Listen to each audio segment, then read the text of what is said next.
మనం చూస్తున్నాం ఆంధ్రప్రదేశ్ సంబంధించినటువంటి పోల్ పర్సంటేజ్ కూడా లెక్కలు సహా బయటకు వచ్చినటువంటి పరిస్థితి. దర్శిలో అత్యధికంగా కూడా పోలింగ్ నమోదైనటువంటి పరిస్థితి మనం చూస్తున్నాం. ఓవరాల్ గా 175 అసెంబ్లీ నియోజకవర్గాల్లో కూడా అత్యధికంగా 90% దాటినటువంటి నియోజకవర్గం, దాదాపు 91% వరకు వచ్చినటువంటి పరిస్థితులు కూడా ఉంటాయి. సో మొత్తానికి దర్శే కాదు, ప్రకాశం జిల్లాలో కూడా ఈ ప్రాంతంలో చాలా చోట్ల కరువు ప్రాంతం కావచ్చు, లేదా కొంతమంది బయటికి వలస వెళ్ళడం, లేదా వివిధ పనుల కింద ముఖ్యంగా కన్స్ట్రక్షన్ వర్క్ లో కూడా ఇటు చెన్నై, బెంగళూరు, హైదరాబాద్ లాంటి సిటీలకు కూడా వెళ్తుంటారు. ఇక్కడ పోల్ పర్సంటేజ్ ఈ స్థాయిలో రావడానికి కారణం ఏంటి వెంకట్?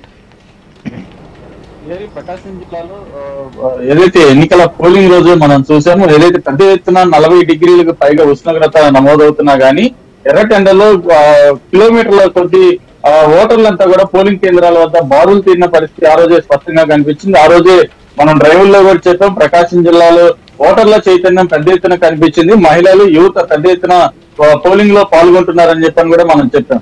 ఆ రోజు పరిస్థితి చూస్తే ఇటు ఏదైతే అత్యధికంగా ఓటింగ్ శాతం నమోదైన దర్శిలో పరిస్థితి చూస్తే 41 డిగ్రీల ఉష్ణోగ్రత ఉంది. అయినా కానీ ఓటర్లంతా కూడా ఉదయం 6 గంటల నుంచే పెద్ద ఎత్తున క్యూ లైన్ లో ఉన్న పరిస్థితి ఉంది.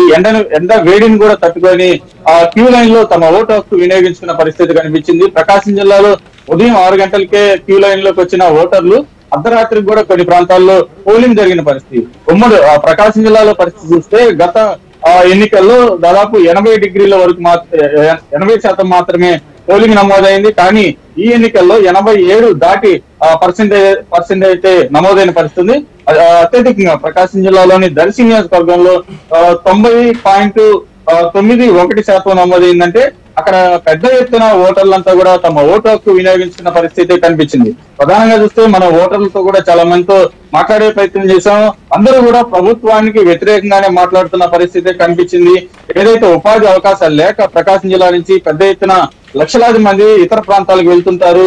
రవాణా సౌకర్యం ఎన్నికల సమయం పోలింగ్ రోజు రవాణా సౌకర్యం పెద్దగా లేకపోయినా గానీ ఇతర వాహనాలు, ప్రైవేటు వాహనాల్లో పెద్ద ఎత్తున కూడా ఏదైతే తమిళనాడు, ఇటు కర్ణాటక, తెలంగాణ రాష్ట్రాలకి వలసెళ్లి అక్కడ ఉపాధి పొందుతున్న వారంతా కూడా ఓటర్లంతా కూడా తమ ఓటు హక్కు వినియోగించుకోవాలని చెప్పని పెద్ద ఎత్తున తరలి వచ్చిన పరిస్థితి కనిపించింది. ఆర్టీసీ బస్ స్టాండ్లు కూడా పోలింగ్ రోజు పెద్ద ఎత్తున కిటకిటలాడిన పరిస్థితి కనిపించింది. అయితే అదే రోజు పెద్ద ఎత్తున ప్రకాశం జిల్లాలో ఓటర్లు కూడా తమ ఓటు హక్కు వినియోగించుకున్నారు. జిల్లాలో గతంలో ఎప్పుడూ లేని విధంగా 87% దాటిందంటే పోలింగ్ పర్సంటేజ్ పెద్ద ఎత్తున ఇక్కడ ప్రభుత్వానికి వ్యతిరేకంగా ఓటు నమోదైందని చెప్పని ఇటు విశ్లేషకులు అయితే భావిస్తున్న పరిస్థితి కనిపిస్తా ఉంది. ఇటు ప్రకాశం జిల్లాలో కూడా అత్యధికంగా దర్శి ప్రాంతంలో, అంటే దర్శి అంటే ప్రకాశం జిల్లాలో కొంత వెనుకబడిన ప్రాంతాల్లో దర్శి నియోజకవర్గం ఒకటి.